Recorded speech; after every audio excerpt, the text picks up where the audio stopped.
A fake image briefly went viral today, appearing to show an explosion right near the Pentagon. Our own Ben Collins reports the fake photo was shared by a variety of verified Twitter accounts. It was convincing enough to quickly spook the markets. One expert said the image showed signs of having been generated by artificial intelligence. So we got to dig in. NBC News tech correspondent, my friend Jake Ward, joins me now.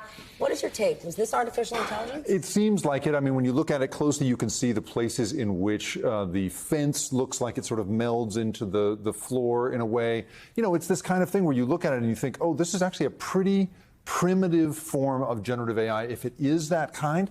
And obviously, as a result, it is just the beginning. And it's the way, of course, that it's spread across Twitter that is so alarming. That's the thing. The lack of guardrails. Okay, it wasn't just bots. Whoa. You had verified accounts pushing this. You had, accounts that claim to be Bloomberg. Bloomberg feed. It isn't actually Bloomberg, but it's a verified-looking account. Meanwhile, the Pentagon does not have a blue check mark next to their account at the moment, so they don't have either the governmental account or the blue account, and so they're screaming into the void saying this is not happening. Meanwhile, people who do have the blue account are pushing this on. So it is not working the way Elon Musk, I hope, intended. I have to say, I just got off a plane about 45 minutes ago. I've been worried all day that there would be another piece of this kind of thing coming, because I think the drumbeat of this is going to be so fast in the next couple of months. The fact that this happened, today, I don't know, it just feels like the very beginning of something we're going to see over and over. And is there any governing body, whether it's at Twitter, whether if it's at an AI company or the government, right? So, what do we keep hearing from the big minds at AI?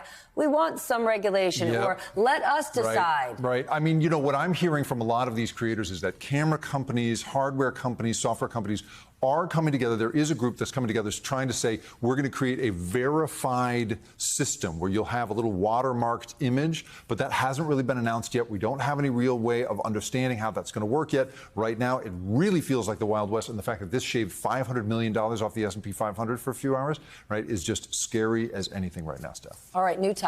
Meta, the parent company of Facebook, was fined a record $1.3 billion with a B dollars for violating European Union privacy rules.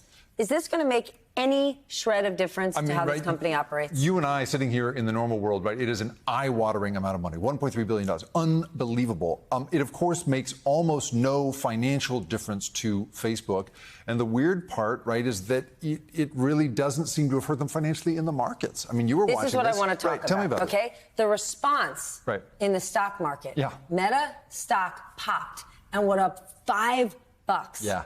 Does that not tell you that the markets think of this as big tech, not afraid of regulation? I think big tech has a monopoly, step aside law. I feel like it's that feeling of the markets looking at it and saying, oh, good, that financial trouble is behind, that regulatory trouble is behind us. We have moved past that. I mean, the thing that also jumped out at me about this Meta thing is that, the reason they got fined is for not having adequately protected their customers' data in Europe against being sent into what they called sort of, the unregulated cesspool of America, this privacy wasteland that we're in here. That's why they got in trouble, is because they let customer data get here. It is a condemnation of just how unregulated it is here in the United States. Okay, but isn't that laughable? Because one would think that lawmakers here would be humiliated. Yeah. And so the market might think, oh my gosh, you are going to see U.S. regulators crack down, change the rules because they are so embarrassed. But no, the market's like, oh,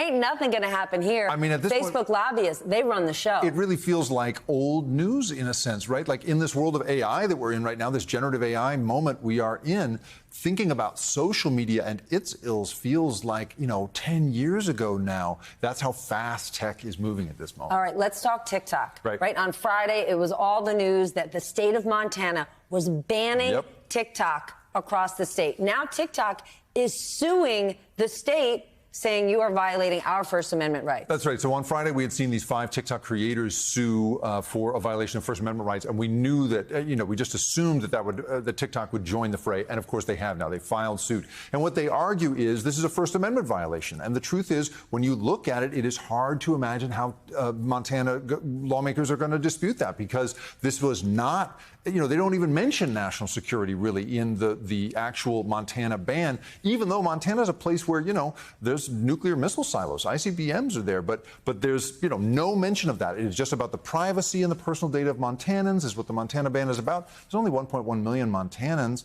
and TikTok. But it's a precedent. It's about setting a precedent. That's right. But TikTok is arguing here you cannot just single us out, and you cannot just single us out in one state. Federal law has to supersede this on matters of national security, and you're violating our rights under the First Amendment. And so I really don't see how they're going to lose in court when they make that case against this Montana ban. Always good to see you, my friend. Appreciate it. Thanks for having me. Just got off a plane and came to the 11th.